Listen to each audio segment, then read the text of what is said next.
आज के इस वीडियो में उत्तर प्रदेश लेखपाल भर्ती के लिए एक प्रीवियस ईयर पेपर लेके आ रहे हैं। ये पेपर हुआ था 2015 में राजस्व लेखपाल का, और यहाँ पर इस वीडियो में आपको पूरे 100 क्वेश्चन मिलेंगे। इस तरह के पेपर को देख करके आप ये अनुमान लगा सकते हैं कि आपका आने वाला जो पेपर है लेखपाल के लिए वो कैसा होगा। वीडियो शुरू करें उससे पहले इसी तरह की अपडेट और फ्री टेस्ट देने के लिए इस ऐप को डाउनलोड करें, जिसका डायरेक्ट लिंक वीडियो के डिस्क्रिप्शन में और पहले कमेंट बॉक्स में मिल जाएगा। इस वीडियो को लाइक करने के साथ चैनल को जरूर सब्सक्राइब करें, उसके बाद बेल आइकन दबाएं, उसमें ऑल सेलेक्ट करें इसी तरह की बेहतरीन वीडियो सबसे पहले पाने के लिए।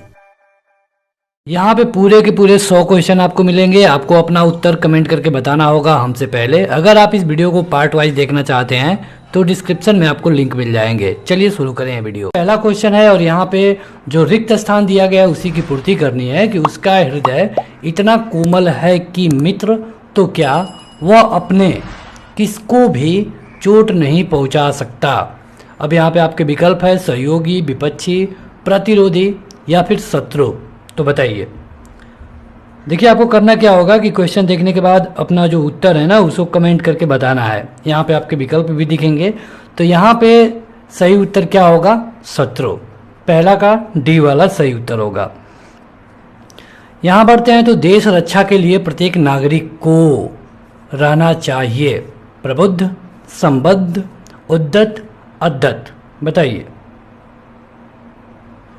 देखिए देश रक्षा के लिए प्रत्येक नागरिक को क्या रहना चाहिए?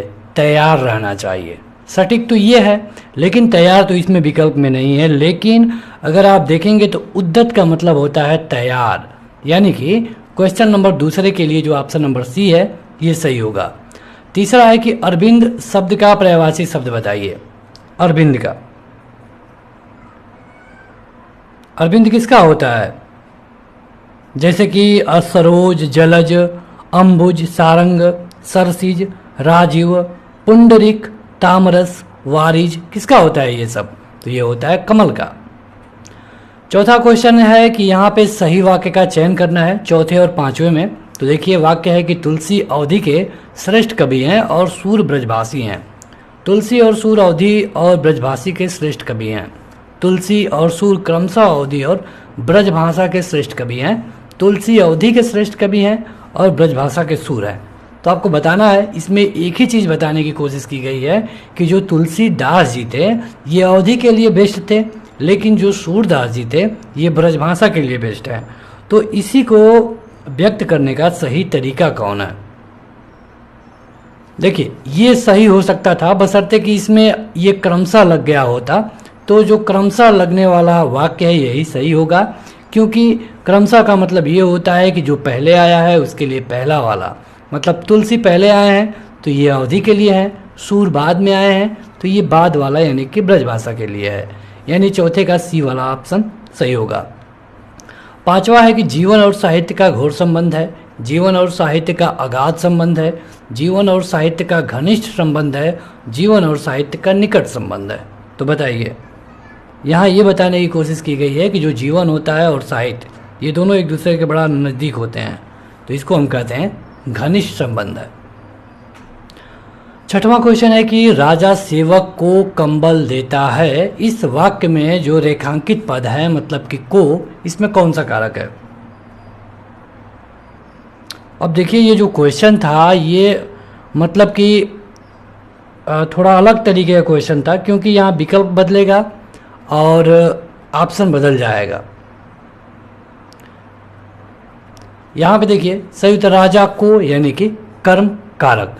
लेकिन अगर यहाँ पे कर्म कारक ऑप्शन में नहीं होता, मतलब कि जैसे कि यहाँ पे कर्म नहीं होता विकल्प में, तब आपका सही उत्तर होगा संप्रदान कारक, क्योंकि राजा सेवक के लिए कंबल देता है। तो जब कर्म कारक है तो कर्म कारक सही है, लेकिन जब अगर कर्म कारक ऑप्शन में नहीं होता तो आप संप्रदान को भी ट्रिक कर सकते हैं। यहाँ पे देखिए कुछ लोकोक्ति और मुहावरे दिए गए हैं, उनका सही अर्थ आपको बताना है।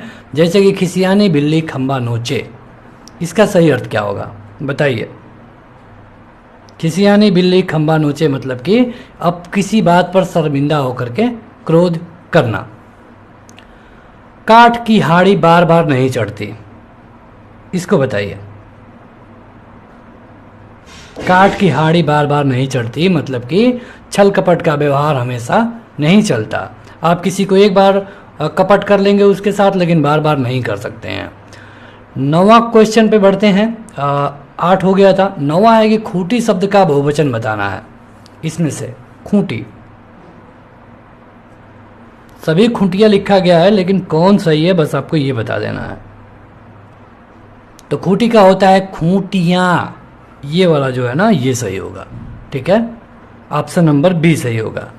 चलिए आप बताइए गति का क्या होगा, ये आप हमें कमेंट करके बताइएगा कमेंट बॉक्स में। निम्नलिखित अनेकार्थी शब्दों का दूसरा अर्थ बताइए, जैसे कि अज अजन्मा, इसका दूसरा अर्थ बताना है आपको। अज अजन्मा, देखिए अज अजन्मा का मतलब होता है कि जीवन और मृत्यु के बंधन से मुक्त हो जाना, जैसे कि भगवान बुद्ध या फिर जैन या फिर कहीं पर भी यही बात की जाती है कि जीवन के मरण के चक्कर से मुक्त हो जाओ, ये होता है अज अजन्मा। अब इस तरह में कौन है, तो ये है केवल ईश्वर। निम्नलिखित में से कौन सा शब्द वर्तनी की दृष्टि से शुद्ध है, मतलब बाकी अशुद्ध है, प्रतिनिधि लिखा गया है, लेकिन कौन शुद्ध है वही आपको बता देना है, बताइए। और अगर अभी तक आपने इस वीडियो को लाइक नहीं किया है तो ज़रूर लाइक कर दें। इस तरह के लिए एक प्लेलिस्ट बना दी गई है, आप प्लेलिस्ट में जा करके सारे पार्टों को लाइन बाय लाइन देख सकते हैं। देखिए यहाँ पे प्रतिनिधि होता है प्रतिनिधि, इस तरह लिखा जाता है सही वाला। तो कौन है, ऑप्शन नंबर चौथा।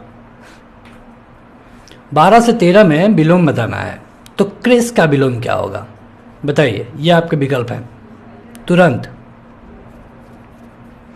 तो क्रिस का मतलब क्या होता है, पहले तो आप ये जानिए। क्रिस का मतलब होता है कमजोर, इसके अलावा इसका जो मतलब होता है दुर्बल। ठीक है, तो अब इसका जो मतलब होगा, मतलब विलोम बताना था, तो कमजोर का विलोम क्या होगा, कमजोर का विलोम होगा मजबूत, यानी कि हष्ट पुष्ट, ये सही होगा। 13वां है कि अल्पज्ञ का विलोम बताइए। अल्पज्ञ, अल्पज्ञ मतलब क्या होता है, पहले तो आप इसको जानिए। कम ज्ञान रखने वाला, तो जो कम जानता है उसको हम अल्पज्ञ बोलते हैं। तो इसका सही उत्तर होगा जो सब कुछ जानता है, यानी कि सर्वज्ञ। देखिए 14वां से 15वां है, इनमें कुछ त्रुटियां दी गई है, और जो त्रुटि है इसको ए बी सी इस तरह, मतलब कि देखिए इसमें अगर आप देख लेंगे तो इसको ए कह दिया गया, इसको बी, इसको सी और इसको डी। अब आपको बताना है कि किस भाग में कोई त्रुटि है। अगर कहीं पर कोई त्रुटि नहीं मिलती है तो आपका उत्तर डी होगा, लेकिन अगर त्रुटि मिल जाती है तो आपका उत्तर वही हो जाएगा। जैसे कि विद्यालय में जलपान को उत्तम प्रबंध है, तो देखिए जलपान को उत्तम प्रबंध है, बताइए। तो जलपान को क्या होता है, जलपान का होना चाहिए ना, विद्यालय में जलपान का उत्तम प्रबंध है, यानी कि ये गलत है। किस वाले सेक्शन में गलत है, बी वाले में, यानी कि सही उत्तर हो जाएगा 14वां का बी। आपको अपने OMR में 14वें में से बी वाले को गोला करना है। मुझे रेलगाड़ी में यात्रा करना अच्छी लगती है, यानी ये ए है, ये बी है, ये सी है और ये डी है। मुझे रेलगाड़ी में यात्रा करना अच्छी लगती है। अब अच्छी लगती है क्या मतलब है, अच्छा लगता है होना चाहिए। मुझे रेलगाड़ी में यात्रा करना अच्छा लगता है, यानी कि इसमें गलती है, यानी कि 15वां का सी आपका सही उत्तर होगा। यहाँ पे करुण रस है और इसका स्थायी भाव बताना है, बताइए।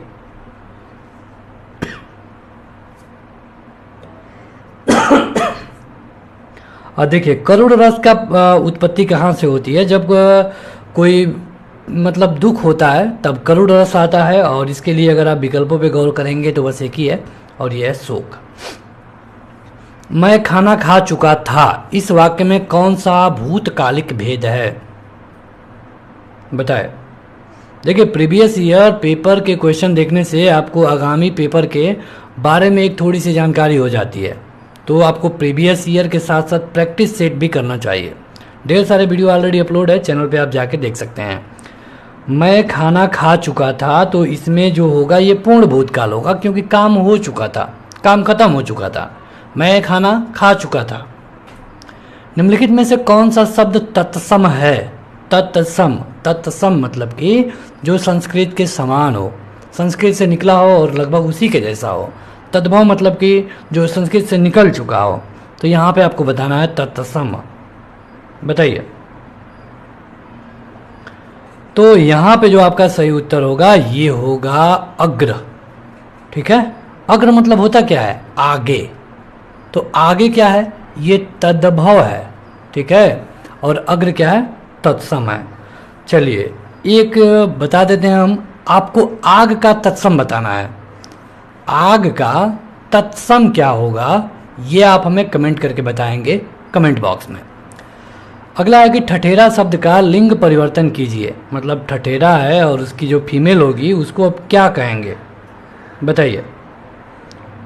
4 ऑप्शन है आपके स्क्रीन पर। वीडियो के क्वालिटी से कोई शिकायत है तो आप क्वालिटी में जा करके उसको हाई कर लीजिए, क्योंकि ये वीडियो हाई क्वालिटी पे अपलोड की गई है। ठठेरा के स्त्रीलिंग को हम कहते हैं ठठेरीन, ठठेरिनी नहीं कहते हैं। ऑप्शन नंबर डी होगा। 20 से 21 में है कि निम्नलिखित वाक्यों के लिए एक शब्द चुनिए। जैसे पर्वत की तलहटी, पर्वत की तलहटी को एक शब्द में क्या कहेंगे? बताइए। पर्वत की तलहटी को एक शब्द में कहा जाएगा क्या? उपतक्या, उपतक्या इसको बोलते हैं। तो ये मतलब कि इस परीक्षा में तो पूछा ही गया है, कई बार और परीक्षाओं में रिपीट भी हुआ है। कंजूसी से धन व्यय करने वाले को क्या कहेंगे? जो कंजूसी से धन व्यय करता हो, मतलब कि बड़ा ज़रूरत हो, अब एकदम जहाँ 10 रुपये से काम चल सकता है वहाँ 2 रुपये व्यय करता हो, तो इस तरह के व्यक्ति को हम कहते हैं कृपण। लेकिन जो कम खर्च करता हो उसको हम कहेंगे अल्प व्ययी। जो कम खर्च करता हो उसको हम अल्प व्ययी कहेंगे, उसको हम मित व्ययी बोल सकते हैं। लेकिन जो कंजूसी से खर्च करता हो उसको हम कृपण बोलते हैं। निम्नलिखित में से कौन सा तद्भव शब्द है? तद्भव मतलब कि निकला हुआ, तत्सम नहीं, तद्भव।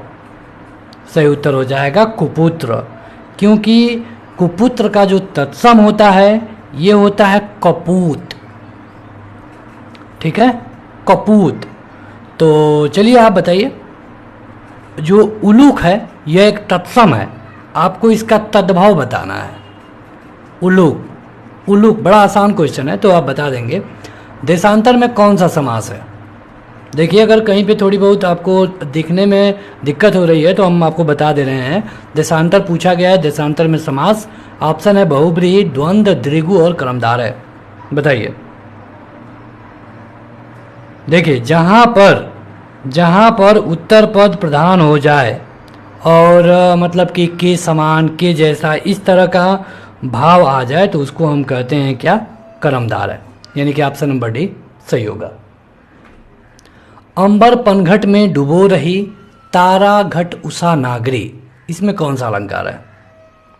काफ़ी अच्छा पेपर बनाया गया था राजस्व लेखपाल 2015 का, हर चैप्टर से क्वेश्चन डाला गया है।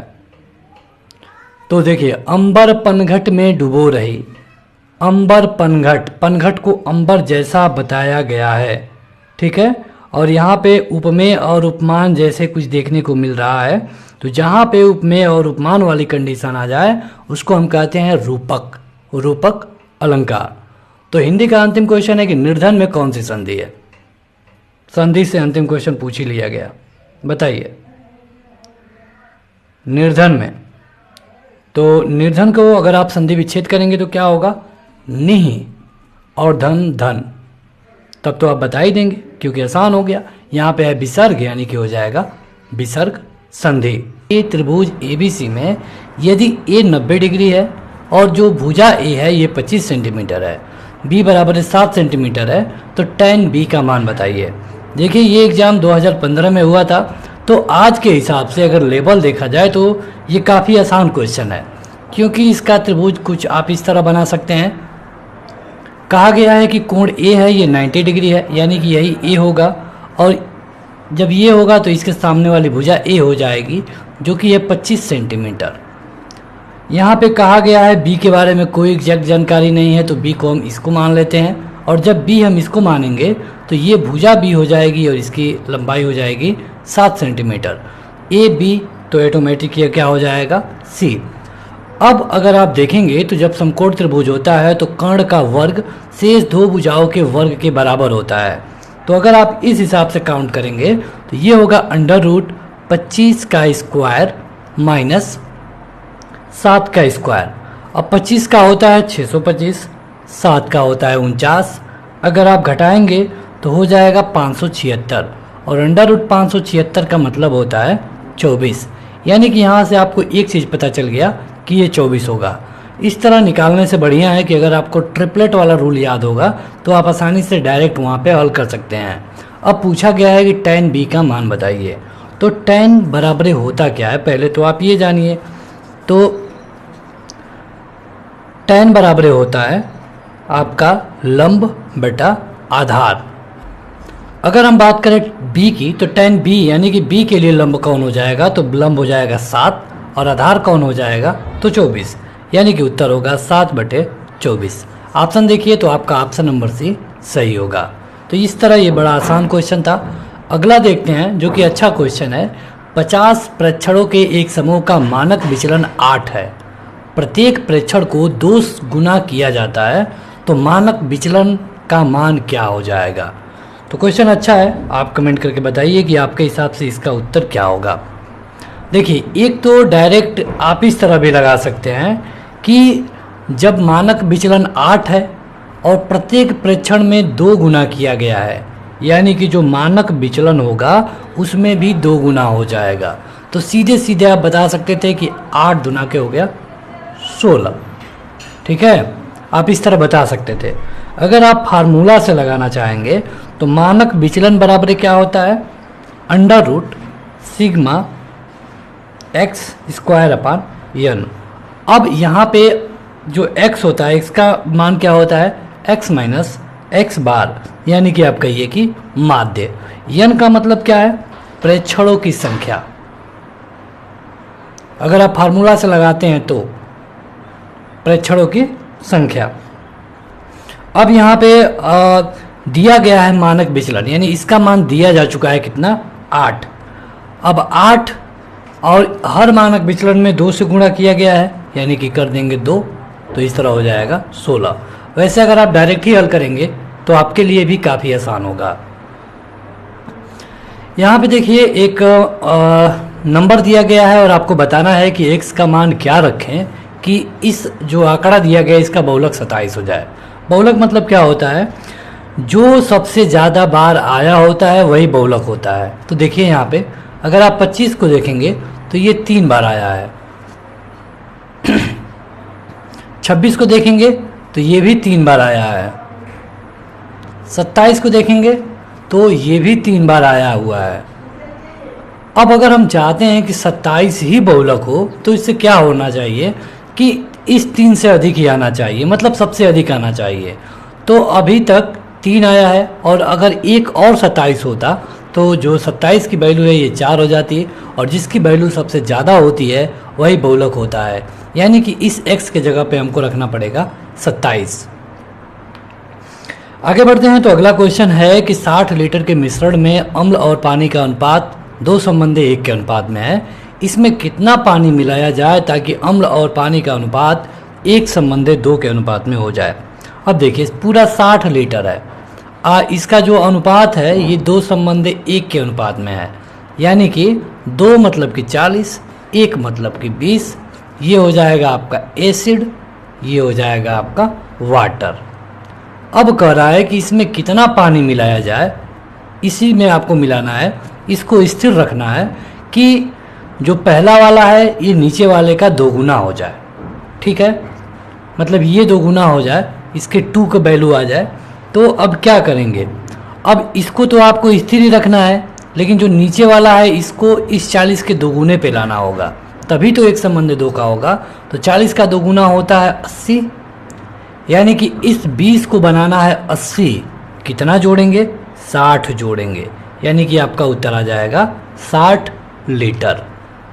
आपका ऑप्शन डी वाला सही हो जाएगा। अब देखिए अगर आप इस तरह लिखेंगे एसिड अपान वाटर तब इसका जो अनुपात है 1:2 के अनुपात में आ गया है, जो कि क्वेश्चन में कहा गया था। 1, 6, 8, 3, 2 के माध्य और माध्यिका का योगफल बताना है। पहले आप माध्य निकालिए, फिर माध्यिका निकालिए। तो देखिए, इसके लिए कुछ भी निकालना है आपको तो आपको एक क्रम में करना होता है। या तो आप आरोही करिए, मतलब बढ़ते हुए, या फिर आप अवरोही कर दीजिए, घटते हुए। तो इसे हम बढ़ते हुए क्रम में करते हैं। पहले 1 होगा, फिर 2 होगा, फिर 3 होगा, फिर 6 होगा और फिर 8 आ जाएगा। अब यहाँ पे आंकड़ों को हम देखेंगे कि इनके कितने नंबर हैं। तो ये कुल मिलाकर के 5 संख्याएं हैं। तो जब विषम कोई भी नंबर होता है तो इसके लिए फार्मूला क्या होता है, n + 1/2। ठीक है, यानी कि कुल मिला के कितने नंबर है, 5। तो यहाँ पे 5 रखेंगे, 5 × 6/2, यानी कि जो माध्यिका होगी ये तीसरा वाला होगा। तीसरा कौन है, तो 3 है। ये पहला है, ये दूसरा, ये तीसरा है, यानी माध्यिका आपको पता चल गई कितना, 3। अब क्या निकालना है, आपको निकालना है माध्य। तो माध्य का फार्मूला क्या होता है, सभी को जोड़ दीजिए और उसके बाद 5 से भाग दीजिए। 3 दूनी 5 और 1 6, 6 12 8 20, 20/5 यानी कि आपका आ गया 4। अब कहा गया था कि इन दोनों का योगफल बताना है। तो माध्य है 4, माध्यिका है 3, 4 और 3 होता है 7, यानी कि आपका उत्तर आ गया ऑप्शन नंबर सी। देखिए, आपको अपना उत्तर हमसे पहले कमेंट करके बताना होगा, तभी आपका ये वीडियो देखना फ़ायदेमंद होगा आपके लिए। आगे बढ़ते हैं। अगला है कि किसी काम में एक पुरुष एक महिला से दोगुना तेज है, एक महिला एक लड़के से दोगुनी तेज है। यदि वे सभी, मतलब कि एक पुरुष, एक महिला और एक लड़का मिलकर किसी काम को 4 दिन में पूरा कर देते हैं, तो अकेले लड़का उस काम को कितने दिन में पूरा कर देगा। ठीक है, बताइए। अगर हम मान लें कोई काम, और मान लेते हैं कि जो पुरुष है, केवल हम मान रहे हैं, पुरुष उस काम को 2 दिन में करता है, तो उस हिसाब से जो महिला होगी वो उस काम को कितने दिन में करेगी, वुमेन, वो उसको करेगी 4 दिन में। 4 दिन में क्यों करेगी, क्योंकि महिला से जो पुरुष है ये दोगुना तेज है। ठीक है, या फिर आप इस तरह कह सकते हैं कि पुरुष एक दिन में 10 कुर्सी बनाता है, इसको 20 करिए। पुरुष एक दिन में अगर 20 कुर्सी बनाएगा तो महिला एक ही दिन में कितनी कुर्सी बनाएगी, 10 बनाएगी। और एक लड़का कितना बनाएगा, लड़का बनाएगा 5 कुर्सी। अब देखिए, इस हिसाब से अगर आप देखेंगे तो जो पुरुष है ये महिला से दोगुना है, जो महिला है वो लड़के से दोगुनी है। ठीक है, ये लोग इतनी कुर्सी एक दिन में बनाते हैं। अब ये मिल करके काम करते हैं, तो मिल करके काम करेंगे तो 20, 10 30, 5 35, एक दिन में कितनी कुर्सी बना देंगे, 35। जब ये लोग मिल करके एक दिन में 35 कुर्सी बना देंगे तो कुल मिला के 4 दिन काम करते हैं, तो हो जाएगा आपका 140। ठीक है, कुल मिलाकर के ये लोग 4 दिन में कितनी कुर्सी बना देंगे, 140। अब कहा गया है कि अगर लड़का को ही केवल ये काम करना होता तो लड़का कितने दिन में कर देता। ठीक है, तो अगर केवल लड़के को ही करना होता तो लड़का एक दिन में कितना कर रहा है, 5 कर रहा है। टोटल 140 कुर्सियाँ हैं, तो 5 से भाग दे देंगे, 5 दूना के 10 और 5 और 8 40। आपका उत्तर आ गया 28 दिन। तो इस तरह भी आप लगा सकते थे। मान लीजिए, कुछ भी मानिए, जो भी आप मानेंगे, जो महिला है उसका आधा कर देंगे, जो लड़का है उसका और आधा कर देंगे। तो ये काम है, मतलब ये पुरुष एक दिन में 20 कुर्सी बनाता है तो महिला 10 बनाएगी, लड़का 5 बनाएगा। तीनों को जोड़ दिए तो एक दिन में ये लोग 35 कुर्सी बनाएंगे। चूँकि ये लोग 4 दिन काम करते हैं, यानी कि 4 दिन में 140 कुर्सी बना देंगे। उस हिसाब से जब 140 कुर्सी केवल लड़के को बनाने को कह दिया जाएगा तो लड़के से भाग दे देंगे, आपका उत्तर आ जाएगा। तो आप कुछ भी माने होते तो आपका उत्तर आ जाता 200, 400, कुछ भी। वर्गीकृत आंकड़ों का माध्य अवकलित करते समय हम मानते हैं कि बारंबारताएं। बताइए आपका उत्तर क्या होगा। देखिए, जब भी हम वर्गीकृत आंकड़ों का माध्य निकालते हैं तो हम मानते हैं क्या, मानते हैं कि जो वर्गों का वर्ग है अंकों पर केंद्रित है। यह आपको बारंबारता वाले चैप्टर में मिलता है। बढ़ते हैं आगे। अगला क्वेश्चन है कि एक व्यक्ति अपनी यात्रा का 2/11 भाग ट्रेन के द्वारा, 17/22 भाग कार के द्वारा तथा जो शेष 1 किलोमीटर की दूरी बच जाती है उसको पैदल तय करता है। बताइए वह कितनी दूर चलता है। बताइए वह कितनी दूर चलता है। देखिए 1 किलोमीटर वो पैदल जा रहा है, ठीक है। अगर आप मान लेते हैं इस तरह, इसको कई तरीके हैं लगाने के। अगर आप चाहें तो x मान के लगा सकते हैं और चाहे तो कुछ मान के भी लगा सकते हैं। नीचे 11 है और नीचे 22 है, यानी कि जो भी आपका उत्तर आएगा उसका जो नीचे मतलब कि उसका जो मान होगा वो या तो 22 से भी भाग चला जाता होगा उसमें और 11 से भी, क्योंकि यहाँ पे जो भी विकल्प दिए गए हैं कहीं पर भी दशमलव नहीं है, यानी कि कोई ऐसी संख्या होगी जिसमें 11 से भी भाग चला जाए और 22 से भी। तो इसमें 11 से चला जाएगा लेकिन 22 से नहीं जाएगा, यानी कि ये तो उत्तर बिल्कुल नहीं होगा। इसमें अगर आप देखेंगे तो किसी से भी नहीं जाएगा। इसमें अगर आप देखेंगे तो दोनों से चला जाएगा और इसमें किसी से भी नहीं जाएगा। तो इस आधार पर भी आप ऑप्शन नंबर सी को मार करके आगे जा सकते थे। रही बात लगाने की, तो आप इसी ऑप्शन को भी लेके लगा लीजिए। जैसे आपको पता चल गया कि 3 ऑप्शन के होने की संभावना नहीं है, केवल हमको एक ऑप्शन को चेक करना है, तो मान लेते हैं कि यही उत्तर है। अब कह रहा है कि यात्रा का 2/11 भाग ट्रेन से, यानी कि अगर हम मान लें कि 22 ही सही होगा तो इसका 2/11 भाग कितना होगा। तो इसका 2/11 होगा 4 किलोमीटर, यानी कि वो 4 किलोमीटर ट्रेन से यात्रा करता है। फिर कह रहा है कि उसका 17/22 भाग कार के द्वारा, यानी कि हम माने हैं 22 और इसका 17/22 भाग, 22 से 22 कट गया, ये हो गया 17 किलोमीटर। 17 किलोमीटर कार के द्वारा, 4 किलोमीटर ट्रेन के द्वारा, यानी 17 और 4 हो गया 21, बच गया कितना 1 किलोमीटर जो कि वो पैदल जाता है। तो आपके जो सारे समीकरण थे वो बन गए हैं, यानी कि आपका सही उत्तर होगा 22 किलोमीटर। तो इस तरह आप एक आसान प्रक्रिया के द्वारा लगा के आगे बढ़ पाएंगे।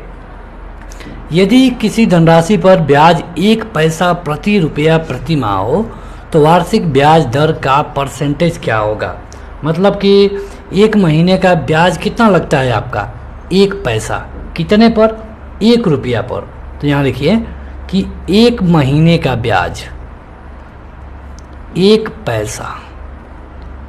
तो अब बताइए 12 महीने का कितना हो जाएगा 12 पैसा। इसमें तो कुछ है ही नहीं, 1 महीने का 1 पैसा तो 12 महीने का 12 पैसा। लेकिन रुपया कितना लेना है, तो यहाँ पर भी 1 ही रुपया था और यहाँ पर भी 1 ही रुपया है। अब 1 रुपया में कितना पैसा होता है, यही आपका मूलधन हो जाएगा, यानी कि मूलधन बराबर हो गया 100 पैसा। यानी 100 पैसा को अगर आप 12 महीने के लिए लगा दें तो आपको 12 पैसे का ब्याज मिलेगा। कहने का तो यही मतलब था। अब फार्मूला क्या होता है कि ब्याज बराबर है, यानी कि 12 बराबर है मूलधन जो कि है 100, रेट नहीं पता है, और उसके बाद जो ईयर है मतलब समय है वो 1 है, 12 महीना मतलब 1 ही साल तो हुआ, और बटे 100 जो कि फार्मूला में होता है। इससे ये कैंसिल हो गया, आर की वैल्यू आ गई 12%, जो कि पहला वाला विकल्प होगा। यदि कोई धनराशि साधारण ब्याज पर 10% में अपनी दोगुनी हो जाती है तो ब्याज की दर क्या होगा। साधारण ब्याज है, 10 साल में दोगुनी हो जाती है।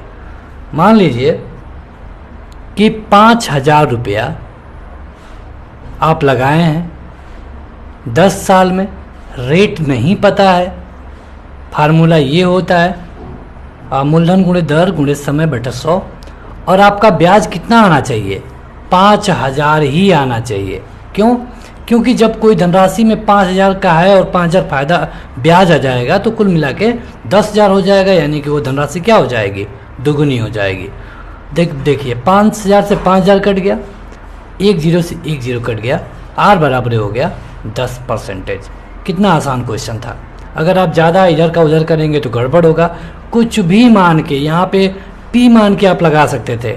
मूलधन पी है 10 गुणे आर बटा 100, और चूंकि हमको ब्याज भी पी ही मिलना चाहिए, क्योंकि जब पी ही मिलेगा तभी हम इसको दोगुना कर पाएंगे, तभी वो दोगुना हो पाएगा। तो पी से पी कैंसिल हो जाएगा, इससे ये कैंसिल, आर बराबर है 10%। तो इस तरह बड़ा आसान है।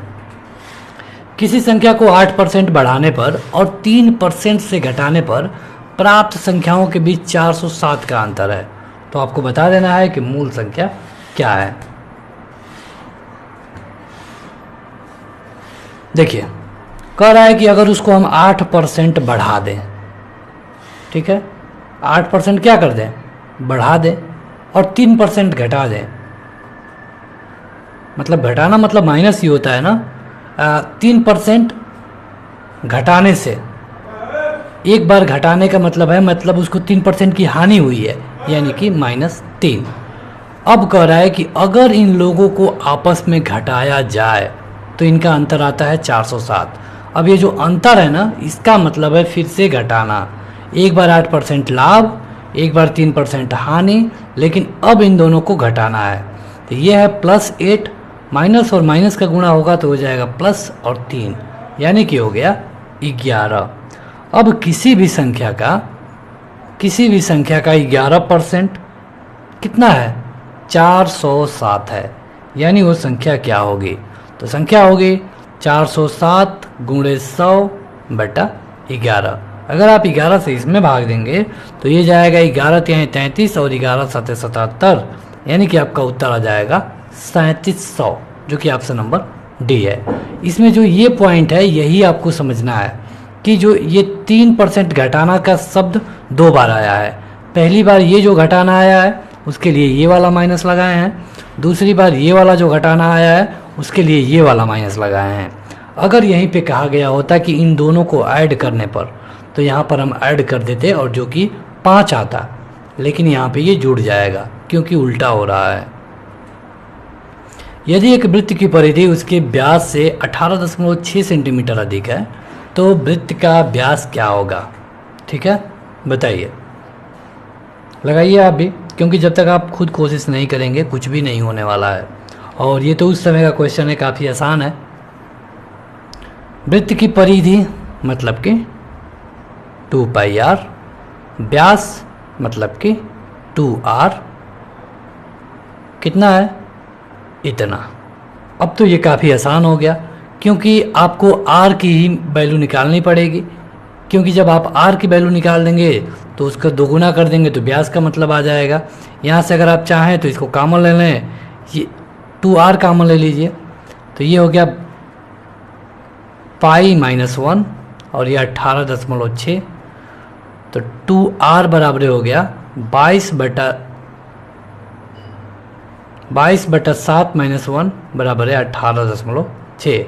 अब ये 7 यहाँ जाएगा, इसमें से घट जाएगा, हो जाएगा 15/7, और ये जो 7 है इसमें चला जाएगा, गुणा हो जाएगा, 15 से भाग हो जाएगी, बस यही आपका उत्तर आ जाएगा। जो भी होगा आप खुद हल करिए, हल करके बताइए कितना होगा।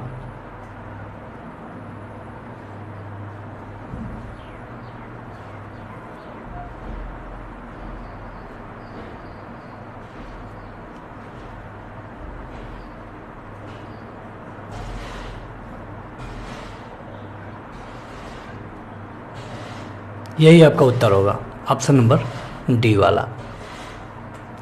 दो संख्याओं का महत्तम समापवर्तक यानी कि एचसीएफ और एलसीएम का मान क्रमशः 12 और 2448 है।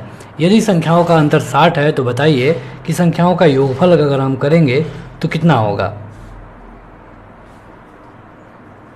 देखिए, मौसा कितना है, 12 है, यानी कि जो भी संख्याएं होंगी वो 12 के गुणनफल होगी।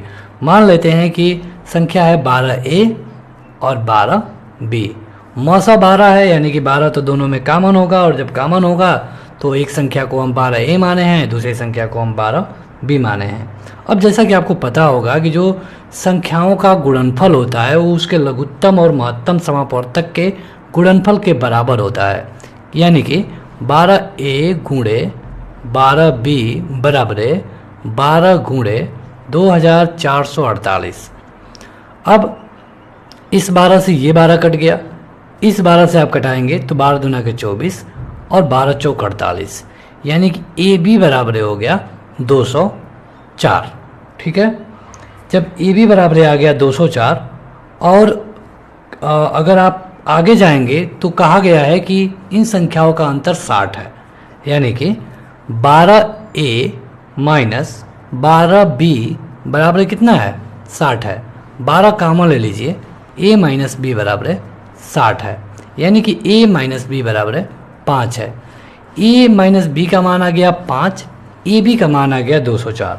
अब तो कई सारे फार्मूले हैं जिन पे आप इनको रख करके आसानी से हल कर सकते हैं। जैसे कि एक ये फार्मूला है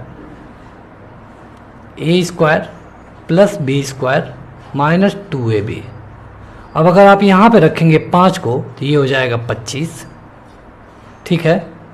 अगर आप यहाँ पे रखेंगे ए स्क्वायर प्लस बी स्क्वायर को ऐसे रहने दें तो आपका हो जाएगा माइनस 2 गुणे 204, यानी कि हो जाएगा 408।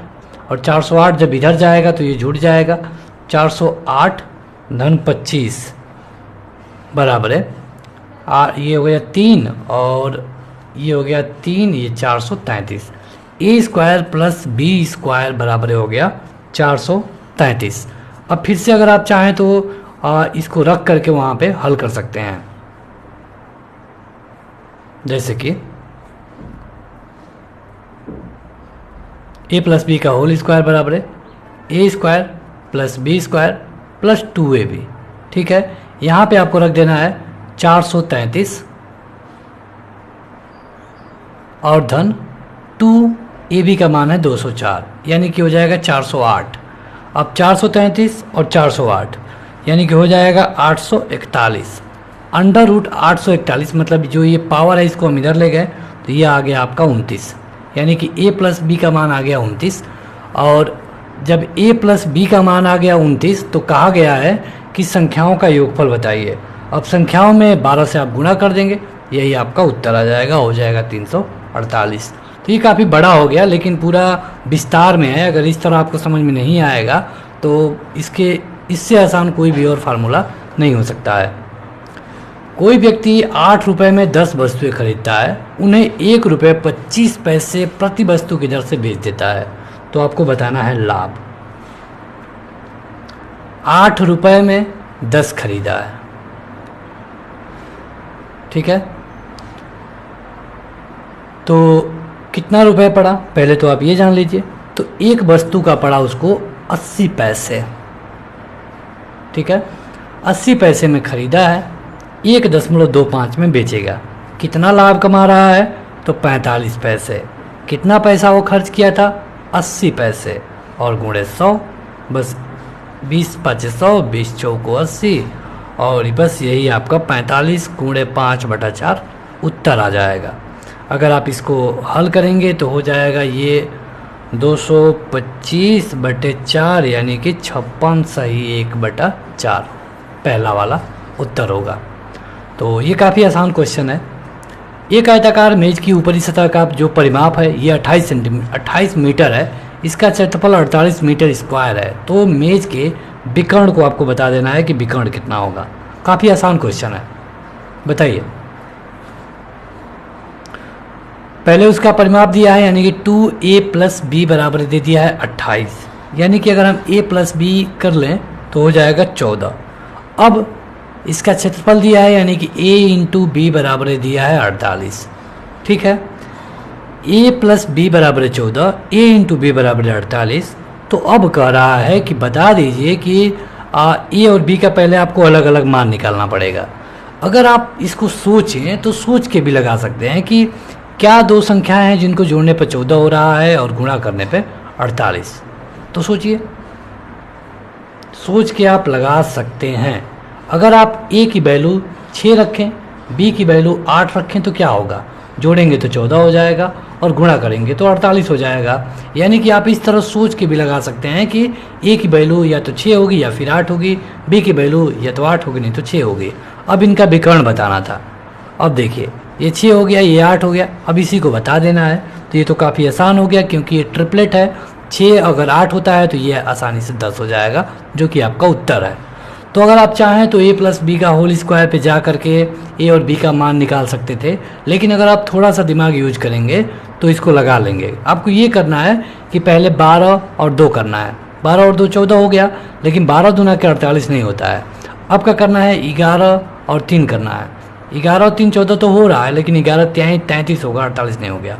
अब इसको आपको करना है 10 और 4, 10 4 पे नहीं होगा, 8 6 पे हो जाएगा, और इसी तरह आप आसानी से कर पाएंगे। थोड़ा दिमाग चलाएंगे तो कलम को कम चलाना पड़ेगा। बजट से पहले किसी कार की कीमत 30% बढ़ाई गई है, बजट में फिर 10% घटाई जाती है, तो कार की कीमत में कुल कितनी वृद्धि हुई? 100 रुपये की कार थी, मतलब 100 रुपये की तो नहीं होगी, लेकिन मान लेते हैं कि 100 रुपये की कार है, 30% बढ़ाई गई, यानी कि अब उसका वैल्यू हो जाएगा, मतलब मूल्य हो जाएगा 130 रुपये। लेकिन जब बजट आया तो जो वित्त मंत्री हैं उन्होंने कार वाले क्षेत्र को राहत दे दिया, तब ये लोग कह रहे हैं कि नहीं नहीं हम 10% घटा देंगे अब। तो अब इसका ये लोग 10% घटाएंगे, इसका तो 10% घटाएंगे नहीं, क्योंकि जो बढ़ गया वो बढ़ गया। तो अब इसका 10% कितना होगा? इसका 10% होगा 13, और जब 130 में से 13 घटा देंगे तो हो जाएगा 117। यानी कि बजट से पहले जो कार 100 रुपये की बिकती थी, 10% घटाने के बाद भी वो कार कितने की बिक रही है? अब कहा जा रहा है कि बताइए कि कार की कीमत में कुल कितने % की वृद्धि हुई है? तो ये होगा 17%। हालांकि अगर आप विकल्प पे गौर करेंगे तो कोई विकल्प नहीं है, यानी कि हमने कहीं ना कहीं गलती की है। जो हल करने का तरीका था बिल्कुल सही था, लेकिन गलती यहाँ से हुई है। 10% बढ़ाना था, लेकिन हमने 10% घटा दिया। अब चलिए यहाँ से फिर से हम इसे लगा लेते हैं। इस तरह जब आपसे घटाने वाला भी पूछेगा तो आप हल कर सकते हैं, परीक्षा में पूछा जाता है। तो देखिए 100 रुपये की कार थी, 30% बढ़ाया गया, 130 रुपये हो गया। फिर बजट के बाद कार वाला सेक्टर का बजट टाइट हो जाता है, यानी कि ये लोग कहते हैं कि 10% और बढ़ाएंगे, तो इसका 10% बढ़ेगा, इसका 10% बढ़ेगा, यानी कि 13 रुपये बढ़ेगा। तो 13 रुपये बढ़ेगा तो पहले 130 था, 13 बढ़ गया तो 143 हो गया। बजट से पहले ये 100 रुपये की बिक रही थी, अब 143 की बिकने लगी, कितना बढ़ गया? 43 रुपये। तो कितना आसान है, इस तरह आप बड़े आसानी से लगा पाएंगे। एक त्रिभुज का परिमाप है वो 30 सेंटीमीटर है, और इसका क्षेत्रफल 30 सेंटीमीटर स्क्वायर है। यदि त्रिभुज की सबसे बड़ी भुजा की लंबाई 13 सेंटीमीटर है, तो त्रिभुज की सबसे छोटी भुजा की लंबाई क्या होगी? ये आपसे पूछा गया है। तो अगर आप देखेंगे तो यहाँ पे जो डाटा दिया गया है उसके हिसाब से जो भुजाओं का योग है, यानी कि परिमाप है वो 30 सेंटीमीटर है। यहाँ पे जो बड़ी भुजा है ये 13 सेंटीमीटर है। मान लेते हैं कि यही वाली 13 है, यानी कि अगर इसको हम घटा दें, a प्लस बी को ही रहने दें, तो ये प्लस बी बराबर हो जाएगा 17। अब इसका क्षेत्रफल दिया है 30 सेंटीमीटर स्क्वायर, यानी कि क्षेत्रफल का फार्मूला होता है 1/2 AB, जो कि है 30 सेंटीमीटर। AB बराबर हो जाएगा, ये भगे है तो इधर जाके गुणा हो जाएगा, 60 हो जाएगा। a प्लस बी बराबर है 17, a इंटू बी बराबर है 60। अब फिर से आपको सोचना है, अगर आप सोच के हल कर लेंगे तो एक बहुत बड़े प्रक्रिया से बच जाएंगे। बहुत बड़ा प्रक्रिया मतलब कि आपको यही वाला फार्मूला लगाना पड़ेगा, ये वाला पूरा एक बड़ा सा फार्मूला। सोचिए आप, अगर आप करेंगे 15 2 17, 15 दूना के 30 होता है, इसको आप सोच सकते हैं 12 और 5 होगा। अगर आप 12 कर लें और 5 कर लें तो हो जाएगा आपका 12 5 60 और 12 और 5 17, यानी कि a की वैल्यू या तो 12 होगी या तो 5 होगी, कुछ भी हो। अगर हम 12 मान लेते हैं तो b की वैल्यू ऑटोमेटिक क्या हो जाएगी? 5 हो जाएगी। अब क्या हो गया कि a और b का मान आ गया है। अब कह रहा है कि त्रिभुज की सबसे छोटी भुजा क्या है? तो 5 है। बड़ा आसानी से आप हल कर लेंगे। लेकिन अगर आप a प्लस बी के फार्मूला पे जाएंगे तो आपको ये वाला फार्मूला लगाना होगा, a माइनस बी बराबर है √a प्लस बी का होल स्क्वायर माइनस 4ab। इसको आप हल करेंगे तब जाके अंतिम में कहीं आपको a और b का मान मिलेगा। 300 ग्राम चीनी के 1 बिलियन में 40% चीनी है। कितनी चीनी और मिलाई जाए कि बिलियन में चीनी 50% हो जाए? बड़ा आसान है, इस तरह का क्वेश्चन देखा जा चुका है। 300 ग्राम है, 40% चीनी है, तो 300 का 40% कितना होगा? 120 ग्राम, यानी कि 120 ग्राम इसमें चीनी है। पानी कितना हो जाएगा? 180 ग्राम क्या हो जाएगा? पानी। अब कह रहा है कि कितना चीनी मिलाया जाए कि चीनी 50% हो जाए। ठीक है, यानी कि जितना भी आप मिलाएंगे इसको आधा होना चाहिए, यानी कि जब ये आधा होगा तो ये भी तो आधा होगा। एक तरह से कहा गया है कि इसको आधा करिए, तो जब ये आधा होगा तो बाकी पानी भी तो आधा रहेगा। 50% ये तो 50% ये भी रहेगा, यानी कि 50% का ये 180 है। पानी को हम नहीं बढ़ा रहे हैं, यानी कि इसका दोगुना करेंगे तो कुल मिला के वो 360 ग्राम होना चाहिए। अभी फ़िलहाल चीनी है 120 ग्राम। 120 को पहुंचाना है 120 को पहुंचाना है कितना 180, क्योंकि ये पूरा 360 ग्राम है तो इसका आधा 180 ही होगा, तो 60 इसमें हम ऐड करेंगे। आपका जो उत्तर होगा ऑप्शन नंबर डी हो जाएगा। इस तरह का एक क्वेश्चन अभी पहले लगाया जा चुका है। एक स्कूटर और एक मोपेड के मूल्यों का अनुपात 9:5 है। यदि स्कूटर के मूल्य पर एक मोपेड के मूल्य से 4,200 रुपये अधिक है तो मोपेड का मूल्य बताइए। अब देखिए इनका जो मूल्य होगा ये 9x होगा और ये 5x होगा, मतलब ये स्कूटर है और ये मोपेड है। अब कह रहा है कि इनका अंतर 4200 रुपये है, लेकिन हम अगर अंतर देख रहे हैं तो ये तो 4x है। कहने का ये मतलब है कि 4x बराबर हो गया 4200 रुपये। अब x बराबर हो गया क्या, ये होगा 1050। ठीक है, अब यहाँ पे जो x की वैल्यू है ये आ चुकी है, तो कह रहा है कि मोपेड का मूल्य बता दीजिए। तो 1050 में आपको मोपेड का मूल्य यानी कि 5 से गुणा कर देना है। ये हो जाएगा 5 और 2000 इतना, ये आपका सही उत्तर होगा। तो कितना आसान है ये क्वेश्चन। एक त्रिभुजाकार खेत का जो परिमाप है ये दे दिया गया है। इसकी भुजाओं का अनुपात 5:12:13 है, तो इसका क्षेत्रफल क्या होगा। अब देखिए 5:12:13 देखने से आपके दिमाग में कुछ समझ में आ रहा है कि इसका क्या मतलब है। तो इसका सीधा सीधा ये मतलब है कि एक ट्रिपलेट है, मतलब कि इसके लिए जो त्रिभुज बनेगा वो समकोण त्रिभुज बनेगा और यही 13 होगा। अब चाहे इसको आप 5 कर लीजिए या फिर इसको 12 या फिर इसको 5 करिए या फिर इसको 12, लेकिन 13 वाला तो यही रहेगा। अब जब इस तरह का क्षेत्रफल निकालना होगा तो हम करेंगे 1/2 5/12। ठीक है, और ये आ जाएगा आपका कितना जो भी आएगा, लेकिन अभी हम वहाँ तक नहीं जाएंगे। अब कह रहा है कि इसका परिमाप है 540, लेकिन हमको जो मिला है ये 13, 5 और 12 है। 12, 5, 17 और 13 हो जाएगा 30, यानी कि 30x बराबर है 540, x बराबर हो गया 18। ठीक है, यानी कि इसमें भी 18 से गुणा होगा, इसमें भी 18 से गुणा होगा और इसमें भी 18 से गुणा होगा। ये है भुजाओं की लंबाई। ये जो 5, 12 और 13 देख रहे थे आप, ये केवल अनुपात है। अब क्षेत्रफल वाला फार्मूला है, तो ये हो जाएगा 5 × 18, 12 × 18 और यही आपका उत्तर आ जाएगा। आप इसे हल करिएगा, आपका जो भी उत्तर होगा वही आपका आंसर होगा। एक पहिए की जो त्रिज्या है वो 21 सेंटीमीटर है। 792 सेंटीमीटर की दूरी तय करने पर उसे कितने चक्कर लगाने पड़ेंगे। तो काफ़ी आसान है, क्योंकि जब त्रिज्या दिया गया है तो हम परिधि निकाल लेंगे और परिधि बराबर होता है 2πr, यानी 2 × 22/7 और r का मान है 21, यानी कि इससे ये कट जाएगा 3 और ये हो गया 44 और 44 तिहाई होता है 132। ये सेंटीमीटर है, यानी कि सेंटीमीटर में। अब कुल मिला के 792 मीटर है, इसको सेंटीमीटर में करिए, 100 से गुणा कर देंगे और 132 से भाग। अगर आप देखेंगे इससे भाग दे करके तो 13 छक्का 78 होता है और 2 छक्का 12, यानी कि ये इससे हो जाएगा 6 बार में, यानी कि आपका उत्तर हो जाएगा 600। विकल्प देख कर कि भी आप 600 मार सकते थे, क्योंकि 13 छक्का 78 600 के आसपास में कोई विकल्प है तो एक ही है, आप इस तरह मार दीजिए, कोई दिक्कत नहीं है। 930.25 के वर्गमूल में कौन सी सबसे छोटी भिन्न घटाई जाए जिससे कि प्राप्त परिणाम एक पूर्ण संख्या बन जाए। मतलब कि 930.25 के वर्गमूल में से क्या ऐसा घटाएंगे। तो पहले तो आप इसका वर्गमूल निकाल लीजिए, चूँकि ये दशमलव में है तो कैसे निकलेगा।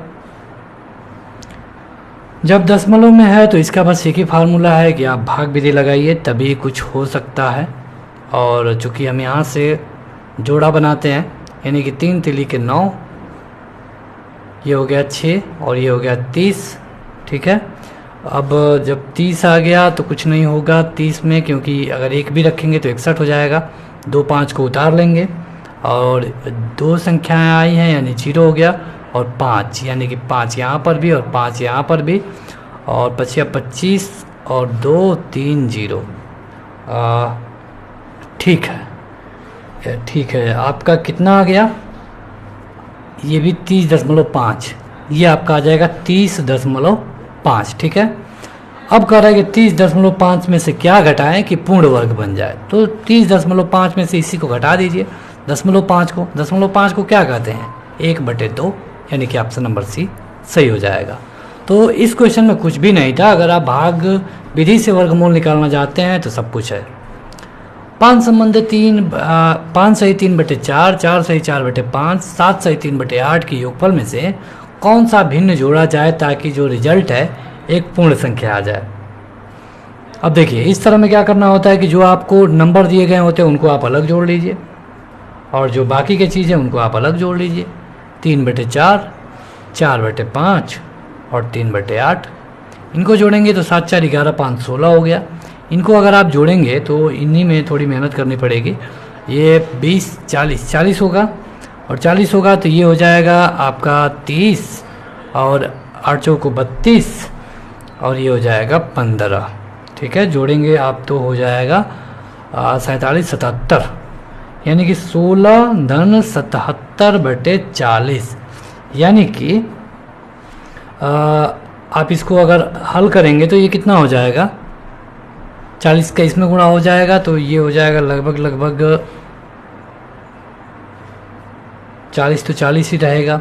इसमें से 40 को अगर हम करें तो एक अधिक जाएगा, क्योंकि 40 और 37, इसको अगर हम 40 + 37 तो लिख सकते हैं ना, तो 40 जाएगा यानी कि इसमें एक बढ़ेगा, यानी 17 सही 37/40 ये हो गया।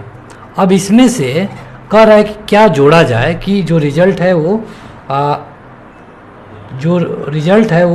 क्या आ जाए, एक पूर्ण वर्ग आ जाए।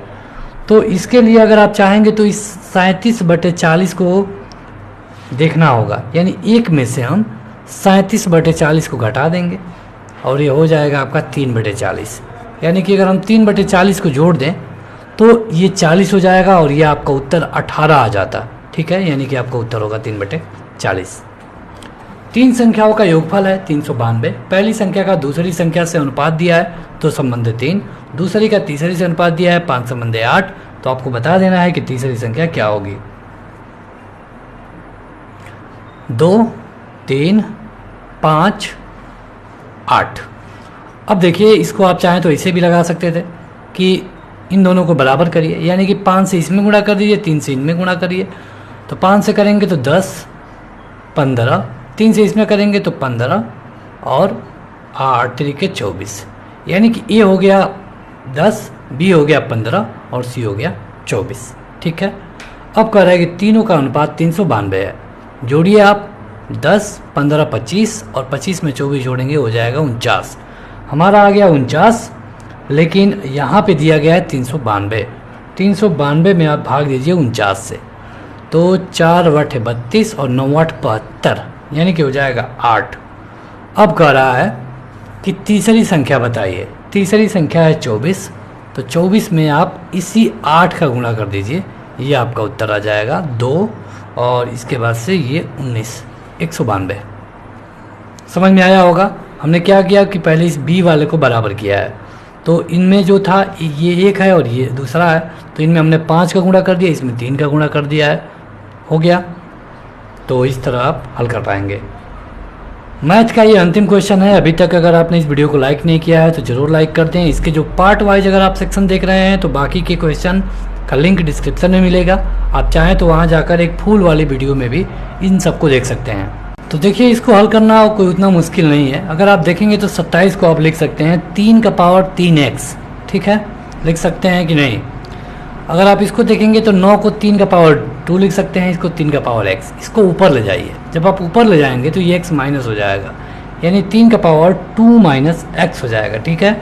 अब 3 का पावर 3x, 3 का पावर 2 माइनस x, बेस बराबर है, आधार बराबर हो जाएगा। 3x बराबर है 2 माइनस x, जब 2 माइनस x तो x इधर चला जाएगा, ये हो जाएगा 4x, 4x बराबर है 2, यानी कि x बराबर हो गया 1/2। जब x बराबर 1/2 हो गया, क्वेश्चन में कहा गया है इस तरह, यानी कि 1/2 का 4, यानी कि हो जाएगा 1/1/16, और ये जो 16 नीचे आया है ये ऊपर चला जाएगा और यही आपका उत्तर होगा। इस क्वेश्चन में बस इतना ही समझना था कि अगर आधार बराबर है तो घातांक बराबर हो जाएंगे। तो क्वेश्चन है कि सविनय अवज्ञा आंदोलन का मुख्य उद्देश्य क्या था। यहाँ पे आपके 4 विकल्प हैं और आपको अपना उत्तर 2 से 3 सेकंड में कमेंट करके बता देना है। देखिए, सविनय अवज्ञा आंदोलन के बारे में आपको बताएं तो ये स्टार्ट किया गया था 12 मार्च 1930 को, और इसका एक और नाम है नमक आंदोलन। नमक आंदोलन, ठीक है। तो सविनय अवज्ञा का जो मुख्य उद्देश्य था ये था नमक कर के विरुद्ध एक आंदोलन शुरू करना। गांधी जी ने यहाँ पे क्या किया कि दांडी यात्रा किया, उन्होंने जाके सांकेतिक रूप से नमक बनाया, कोई टैक्स नहीं दिया और उन्होंने अंग्रेजों के इस कानून को तोड़ा। नेपाल भूकंप त्रासदी के दौरान भारत सरकार के द्वारा संचालित किए गए बचाव कार्यों को कौन सा नाम दिया गया, ये आपको बताना है। ये काफ़ी पुराना क्वेश्चन है, ये 2015 में नेपाल में भूकंप आया था और उसको भारत सरकार ने जो वहाँ पे सपोर्ट किया उसका नाम था ऑपरेशन मैत्री। एनपीपी का क्या मतलब है? एनपीपी फुल फॉर्म पूछा गया है। एनपीपी का क्या मतलब है? एनपीपी का फुल फॉर्म होता है national population policy. National population policy मतलब कि जो जनसंख्या वाली आयोग होता है, राष्ट्रीय जनसंख्या नीति होती है, उसको हम कहते हैं एनपीपी। अगला है कि निम्नलिखित में से कौन कैबिनेट स्तर का होता है? निम्न में से कौन कैबिनेट स्तर का होता है? कैबिनेट मंत्री जो होते हैं उनके लेवल का कौन होता है, ये पूछा गया है। देखिए, जो कैबिनेट मंत्री होते हैं उनको ढेर सारी सुविधाएं मिलती हैं, लेकिन एक व्यक्ति ऐसा होता है जो कि उसको भी उस तरह की सुविधाएं मिलती है, वो सरकार में नहीं होता है, और ये होता है विपक्ष का नेता। विपक्ष का नेता होने के लिए क्या होना चाहिए? देखिए, अगर हम बात करें संसद की तो हम बात करते हैं लोकसभा की। लोकसभा में 550 मेंबर, और यहाँ पे जो सरकार 272 प्लस करती है उसका सरकार बन जाता है। लेकिन विपक्ष का नेता बनने के लिए कम से कम आपके पास 55 सीटें यानी कि 1/10 होना जरूरी है। यानी कि जिस पार्टी के पास कम से कम 55 सीटें होगी वो विपक्ष का नेता होगा। अगर किसी पार्टी के पास और एक से अधिक पार्टियों के पास 55 से अधिक सीटें हैं तो जाहिर सी बात है जिनका अधिक होगा वही विपक्ष का नेता होगा। वह कौन सा स्थान है जहां अंतिम मुगल सम्राट बहादुर शाह जफर की मृत्यु हुई थी? बताइए, अच्छा क्वेश्चन है ये। तो ये है रंगून, क्योंकि जब अंग्रेज उनको रंगून भेज दिए थे तो रंगून में ही उनकी मृत्यु हो गई थी। 1857 की क्रांति के बाद उनको अंग्रेजों ने रंगून भेज दिया था। कई बार पूछा गया है मृत्यु कब हुई थी, तो ये जानिए 7 नवंबर को हुई थी और सन है 1862। जून 2015, ये देखिए उस समय का करंट है, तो इसको आप छोड़ ही दीजिए क्योंकि उस समय का करंट अब आज तो पूछा नहीं जाएगा। बस आपको ये देखने के लिए इस वीडियो को देखना पड़ रहा है कि कैसे क्वेश्चन आते हैं और कितना आप कर पा रहे हैं। हाल ही में अंतर्राष्ट्रीय क्रिकेट काउंसिल के अध्यक्ष के रूप में किसे चुना गया है? तो ये उस समय का है। मथुरा, डिगबोई, पानीपत में परिष्करण शालाएं किसके द्वारा स्थापित की गई हैं? जो तेल के खदान होते हैं उनके बारे में यहाँ पे क्वेश्चन है, तो आपको बताना है कि वो किसके द्वारा स्थापित की गई है। तो ये है इंडियन ऑयल कॉरपोरेशन लिमिटेड के द्वारा। अगला है कि अनावरण यानी कि उच्छादन पर किसी पदार्थ का वायु से नमी अवशोषण करने के गुण को क्या कहा जाता है? इसको कहते हैं प्रस्वेदन। प्रायद्वीपीय भारत का दक्षिणी छोर कन्याकुमारी कहाँ स्थित है? इनमें से कन्याकुमारी के बारे में पूछा गया है। तो ये स्थित है भूमध्य रेखा के उत्तर में। दाल एक किसका अच्छा स्रोत है? मतलब जो दाल होती है उनमें क्या पाया जाता है? विटामिन, वसा, कार्बोहाइड्रेट, प्रोटीन। ये तो बड़ा अच्छा क्वेश्चन है, बताइए दालें किसका अच्छा स्रोत हैं? तो दालें होती हैं प्रोटीन की। अगला है कि केंद्र सरकार के विकास व्यय में शामिल नहीं होता है क्या? इनमें से तो जो रक्षा व्यय होता है ये केंद्र सरकार के विकास व्यय में शामिल नहीं होता है। 16 अगस्त 1946 को प्रत्यक्ष कार्रवाई दिवस मनाया गया था किसके द्वारा? देखिए यहाँ पे कुछ लोग थे जो कि अलग देश की मांग कर रहे थे, लेकिन जब उनको नहीं मिला तो वो प्रत्यक्ष कार्रवाई दिवस मनाए और ढेर सारे लोगों का कत्लेआम कर दिया गया। इसका केंद्र था पश्चिम बंगाल और ये किया गया था मुस्लिम लीग के द्वारा। निम्नलिखित में से किसको संविधान की आत्मा के रूप में जाना जाता है? देखिए यहाँ पे थोड़ी बहुत कोई फोटो में आपको दिक्कत हो सकती है, लेकिन हम सबका उच्चारण कर रहे हैं ताकि आपको कोई दिक्कत ना हो। ये होती है प्रस्तावना और ऐसा कहा गया था पंडित जवाहरलाल नेहरू के द्वारा। निम्नलिखित में से सबसे अधिक ऋण विद्युतीय तत्व कौन सा है? मतलब ऐसा तत्व कौन है जिसपे सबसे ज़्यादा ऋणायन होता है, निगेटिव? सही उत्तर है फ्लोरीन। ध्यान से अगर आप देखेंगे तो ये है पॉजिटिव। अगर आप सोडियम को देखेंगे तो सोडियम तो अलग है लेकिन ब्रोमीन में, लेकिन इनमें अगर विद्युत तक मतलब कि विद्युत ऋणात्मकता की बात करें तो जो ऑक्सीजन होता है इसका होता है 3.44, सोडियम की बात करें तो 0.93, इसकी बात करें तो 2.96 और इसका होता है 3.96। तो कहा गया है सबसे अधिक और यही होगा फ्लोरीन। किस देश ने कोपा अमेरिका 2015 जीता? तो ये उस समय का करंट है। ढालू सड़क पर पत्थर लुढ़कना ऊर्ध्व ऊपर की ओर उठाने से अधिक आसान होता है, क्यों? बताइए ऐसा क्यों होता है?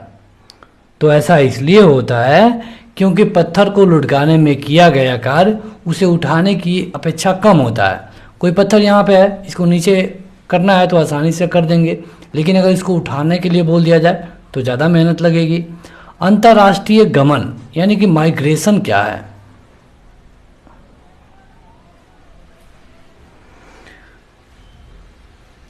देशों के बीच में लोगों का संचलन को कहा जाता है अंतर्राष्ट्रीय गमन यानी कि माइग्रेशन। सॉफ्ट बैंक ये करंट है उस समय का।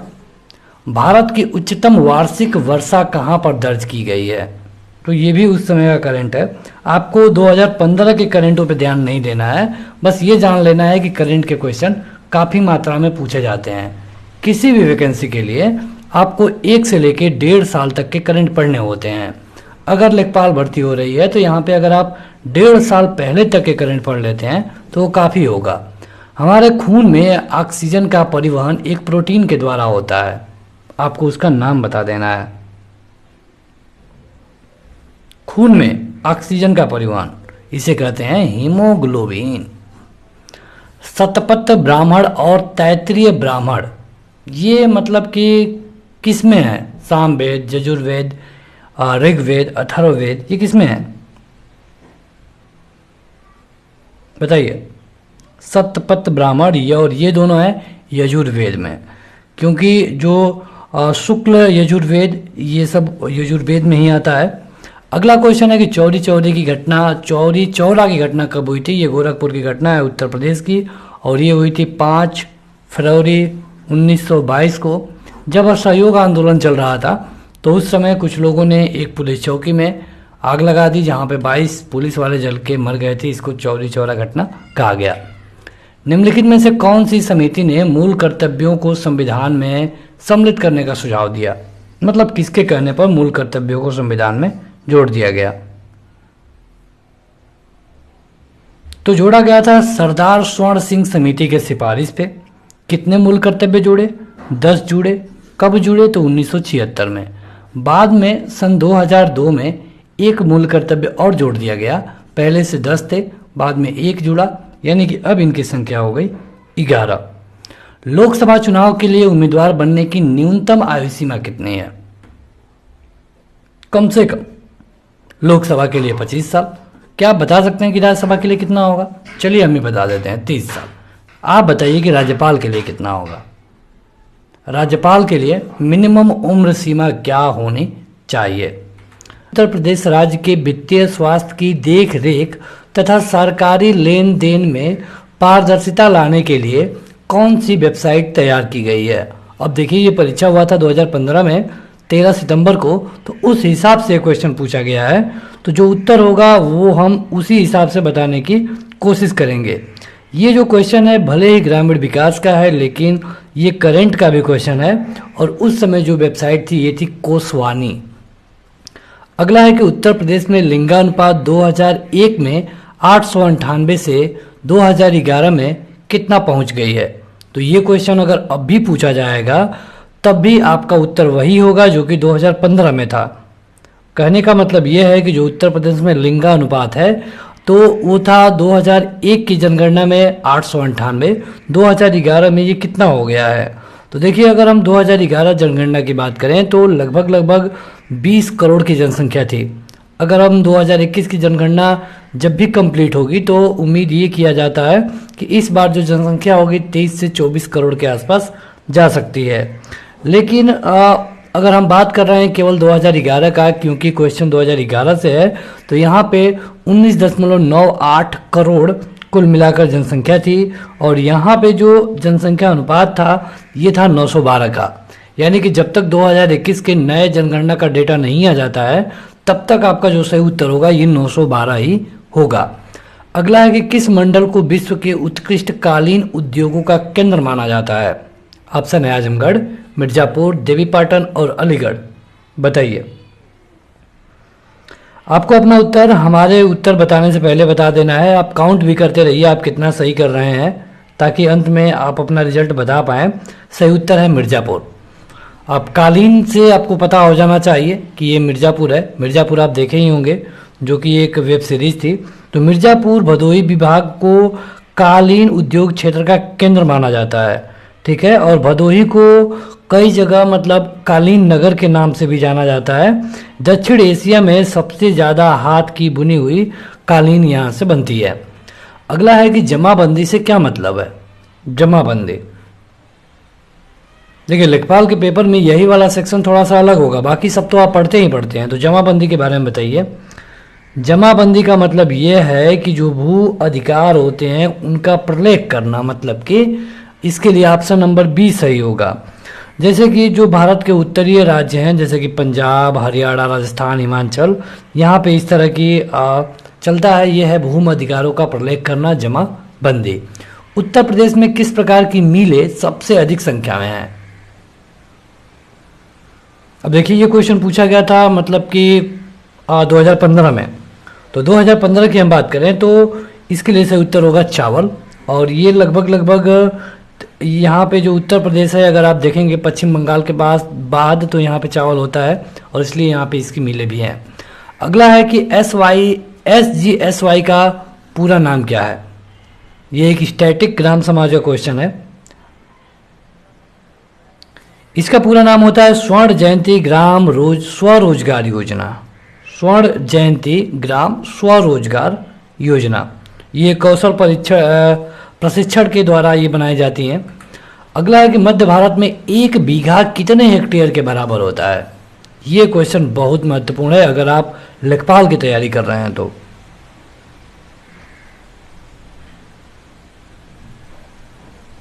इसके लिए जो सही उत्तर होगा ये है 0.2529 हेक्टेयर, ठीक है। ये होता है 1 बीघा। अगर इसको हम एकड़ में कहें तो ये हो जाएगा 5/8 एकड़। और अगर हम इसको वर्ग मीटर में कहें तो 2529.3 वर्ग मीटर होगा। गज में कहें तो 3025 गज होगा। तो आपसे कुछ भी पूछा जा सकता है। कौन सा शास्त्रीय नृत्य रूप का उत्तर प्रदेश में उद्भव हुआ है, मतलब उत्तर प्रदेश का डांस कौन सा है, यही आपसे पूछा गया है। देखिए, यह है कथक। ये क्वेश्चन आपके ग्रामीण समाज में भी पूछा जा सकता है और सामान्य ज्ञान में भी। बढ़ते हैं आगे। भारत की जनसंख्या 2011 के अनुसार उत्तर प्रदेश का प्रति वर्ग किलोमीटर जनसंख्या घनत्व क्या है। मतलब अगर हम उत्तर प्रदेश की बात ले लें तो यहाँ पे 1 किलोमीटर लंबा 1 किलोमीटर चौड़ा में कितने लोग रहते हैं ये पूछा गया है। और ये आपको बताना है 2011 की जनगणना के अनुसार। तो बताइए। सही उत्तर है 829। ये 2011 के अनुसार बात हो रही है। अगर यहाँ पे ये क्वेश्चन पूछ ले कि 2001 के अनुसार में कितना था, तो 2001 के अनुसार था 690। अब जब 2021 का डेटा आएगा तो वहाँ पे ये उम्मीद है कि 1000 से अधिक आसानी से चला जाएगा। यह है 85 नंबर की स्वच्छ भारत मिशन ग्रामीण के तहत ग्रामीण क्षेत्रों के शौचालय निर्माण के लिए नवंबर 2014 में उत्तर प्रदेश सरकार ने कितने करोड़ रुपए का प्रावधान किया था। ये उस समय का करंट क्वेश्चन है जो कि अब नहीं पूछा जाएगा, तो इसलिए स्किप कर देना ही ठीक होगा। उत्तर प्रदेश के 75 जिलों सहित कितने प्रमुख मंडल हैं? ये तब भी उतना ही थे, अब भी उतना ही है। तो यहाँ पे मंडल है, इनकी संख्या है 18। तो ये तब भी उतना ही था। आप हमें कमेंट करके बताइए कि आपका मंडल कौन सा है। जैसे कि देखिए 2 या फिर 3, कहीं कहीं 4-4 जिलों को लेकर के मंडल बनाया गया है। जैसे अगर आप आजमगढ़ मंडल की बात करें तो इसमें 3 जिले हैं, बलिया, मऊ और आजमगढ़। तो आप हमें कमेंट करके बताइए कि आप किस मंडल से हैं, अगर आप उत्तर प्रदेश से हैं तब।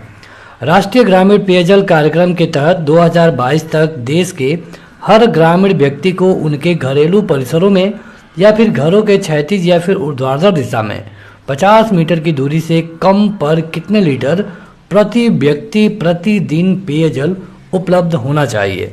ये एक राष्ट्रीय ग्रामीण पेयजल कार्यक्रम का एक लक्ष्य रखा गया था। तो उस लक्ष्य के मुताबिक ये होना चाहिए लगभग 70 लीटर एक व्यक्ति पर। उत्तर प्रदेश किस वर्ष में MGNREGA यानी कि मनरेगा, देखिए यहाँ पे कैसे लिखा गया, मनरेगा की बात की गई है कि उत्तर प्रदेश में मनरेगा कब शुरू किया गया, बताइए। महात्मा गांधी राष्ट्रीय ग्रामीण रोजगार गारंटी योजना या फिर अधिनियम आप कह सकते हैं, इसकी शुरुआत की गई थी 2 अक्टूबर 2006 में और इसके लिए विधान परिषद में एक रूल भी लाया गया था। तो यहाँ पे 2018 में ये लगभग 2008 में लगभग ये हर जिलों में हो गया, लेकिन 2006 में इसकी स्टार्टिंग की गई थी। क्षेत्रफल के आधार पर उत्तर प्रदेश भारत के राज्यों में से कौन सा स्थान रखता है? ये ग्रामीण समाज का भी क्वेश्चन है और सामान्य ज्ञान का भी, बताएं। तो ये है चौथा। क्या आप बता सकते हैं कि पहला कौन सा है? तो पहला है राजस्थान क्षेत्रफल के आधार पे। इसके बाद कौन आता है? दूसरा स्थान पर आता है मध्य प्रदेश। इसके बाद कौन सा आता है? तो इसके बाद आता है महाराष्ट्र और उसके बाद आता है यूपी। और जनसंख्या के आधार पे यूपी पहले स्थान पे है। उत्तर प्रदेश के प्रमुख रेल इंजन संयंत्र कहाँ पर है? इनमें से जो फतेहपुर है, कानपुर, मुगलसराय और अलीगढ़, तो आपको इन्हीं में से बताना है बस। इसके बाद होगा उससे कोई मतलब नहीं है, बस आपको इसमें से बता देना है। ये क्वेश्चन ये छूट गया था, तो ये 9वीं पंचवर्षीय योजना के लिए है और यहाँ से क्वेश्चन नहीं पूछा जाएगा क्योंकि ये पुराना है, तो इतना पुराना नहीं पूछा जा सकता है। ये बताइए आप रेल संयंत्र वाला, तो इसके लिए सही उत्तर होगा मुगलसराय। मुगलसराय का नया नाम क्या है अब? चूंकि ये क्वेश्चन 2015 में पूछा गया था, बाद में इसका नाम बदल दिया गया, तो अब ये हो गया पंडित दीनदयाल उपाध्याय। अब इसको DDU कहते हैं। तो ये है मुगलसराय।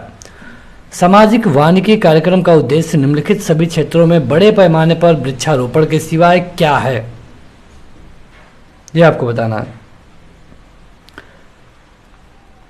देखिए, ये जो वृक्षारोपण है ये तो होगा ही, लेकिन इसके अलावा नगरीय औद्योगिक संपदाओं का विकास भी करना है। उत्तर प्रदेश राजमार्ग भू नियंत्रण अधिनियम किस वर्ष पारित किया गया था? ये क्वेश्चन अब भी पूछा जा सकता है आपसे। ये लाया गया था 1945 में, ठीक है। और बढ़ते हैं आगे, तो ये है 94 नंबर का कि अम्बेडकर विशेष रोजगार योजना यानी कि AVRY के तहत सामान्य श्रेणी के लाभार्थियों के लिए उपलब्ध इकाई लागत प्रतिशतता एवं अधिकतम आर्थिक सहायता धनराशि क्या है? ये क्वेश्चन भी पुराना है, पुराना करेंट है, लेकिन अब ये पूछा नहीं जाएगा। ये था उस समय का 25% यानी कि 7500 रुपये।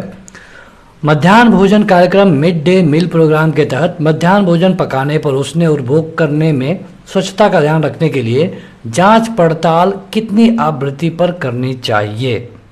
ये तो अभी चलता है, तो यहाँ से क्वेश्चन तो अभी आपसे पूछा जा सकता है। ये होता है डेली, मतलब कि जो अधिकारी हैं उनका काम है डेली चेक करना कि वहाँ पे स्वच्छता कितनी है, कितने लोगों को दिया गया भोजन, नहीं दिया गया। लेकिन ऐसा केवल कागजों में होता है। एक ग्राम पंचायत में महिलाओं के लिए कितने % पद आरक्षित होने चाहिए? देखिए, अगर हम बात करें 2009 की, तो 2009 में प्रधानमंत्री थे मनमोहन सिंह और उन्होंने कहा था कि पंचायतों में जो महिलाएं हैं इनके परसेंटेज बढ़ा करके 50 कर दिया जाएगा। उससे पहले 33 था, लेकिन अब ये 50 करने की बात हो गई है, लेकिन अभी तक ये पूरी तरह से हो नहीं पाया है। ब्रिटिश शासन के दौरान उत्तर प्रदेश में भूमि पंजीकरण किस अधिकारी के द्वारा किया जाता था? बताइए, बड़ा अच्छा क्वेश्चन है ये। अगर आपने किसी भी क्वेश्चन का उत्तर नहीं दिया है तो इसका तो देना ही चाहिए। सही उत्तर होगा लेखपाल। राज्यसभा में कितनी सीटें उत्तर प्रदेश से हैं? ये सीटें अब भी उतनी ही हैं जितनी 2015 में थी। देखिए, प्रीवियस ईयर का पेपर देखने से आपको ये पता चल जाएगा कि कैसे क्वेश्चन पूछे जाते हैं। और अगर हम इस पेपर की बात करें तो देखिए, यहाँ पे कई सारे क्वेश्चन करंट से बन रहे हैं। तो पंचायती राज में करंट के जितने क्वेश्चन हैं वो भी आपसे ग्राम समाज में पूछा जा सकता है। यहाँ पे क्वेश्चन था राज्यसभा के लिए, तो बताइए सही उत्तर होगा 31। अब आपके लिए क्वेश्चन है कि उत्तर प्रदेश से लोकसभा की कितनी सीटें हैं? बताइएगा कमेंट करके। बीपीएल सूचियों में छूटे हुए बीपीएल परिवारों को लाभ पहुंचाने के लिए कौन सी योजना शुरू की गई? तो ये उस समय का करंट है और इसके लिए उस समय की सरकार एक समाजवादी पेंशन योजना शुरू की थी, जो कि अब सरकार नहीं है, तो वहाँ के क्वेश्चन नहीं पूछे जाएंगे। निम्नलिखित में से कौन सा एक उत्तर प्रदेश राज्य के अधीनस्थ न्यायिक सेवा के रूप में कार्य करता है? यह है इटवा का जिला न्यायालय। तो आज के इस वीडियो में इतना ही। सबसे पहले आप कमेंट करके बताइए कि आपने इन 100 प्रश्नों में से लगभग कितना सही किया।